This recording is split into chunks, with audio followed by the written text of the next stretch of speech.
মাকে হারানোর পর বোঝা যায় মায়ের কথা। যে সকালে তুমি ঘুম থেকে উঠতে মায়ের ডাক শোনার জন্য, আজ সেই ডাক চিরদিনের জন্য থেমে গেছে। যে হাতে তোমার জন্য খাবার বানাতেন, ভালোবাসা দিয়ে মাথায় হাত বুলিয়ে দিতেন, আজ সেই হাত মাটির নিচে। যখন মা বেঁচে ছিলেন তুমি হয়তো বলেছ, মা আমি ব্যস্ত আছি, মা পরে কথা বলবো। কিন্তু আজ তুমি সময় পেলেও আর সেই কথা শোনানোর মানুষটি নেই।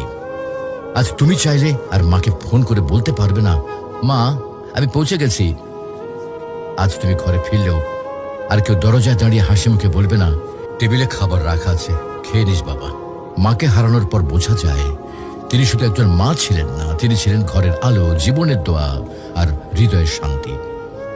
এখন বুঝতে পারো মা যে বারবার নামাজের কথা বলতেন, ভালো মানুষের সাথে চলতে বলতেন, এগুলো তোমার জন্য কত বড় উপহার ছিল। প্রিয় ভাই বোন, মাকে হারিয়ে আফসোস করার আগে কদর করো। মায়ের হাতে চুমো দাও, তার জন্য দোয়া করো, তাকে জড়িয়ে ধরো যতদিন তিনি আছেন। কারণ হয়তো একদিন তুমি শুধু বসে বসে কাঁদবে আর মনে পড়বে, ইস যদি মাকে আরেকবার জড়িয়ে ধরতে পারতাম। মাকে হারানো মানে পৃথিবীর সব থেকে বড় আশ্রয় হারিয়ে ফেলা। তুমি যখনই সময় পাও তোমার মায়ের সাথে সময় দাও, মায়ের জন্য দোয়া করো। মা যদি আজকে ইহলোক ত্যাগ করেন তাহলে তিনি আর ফিরে আসবেন।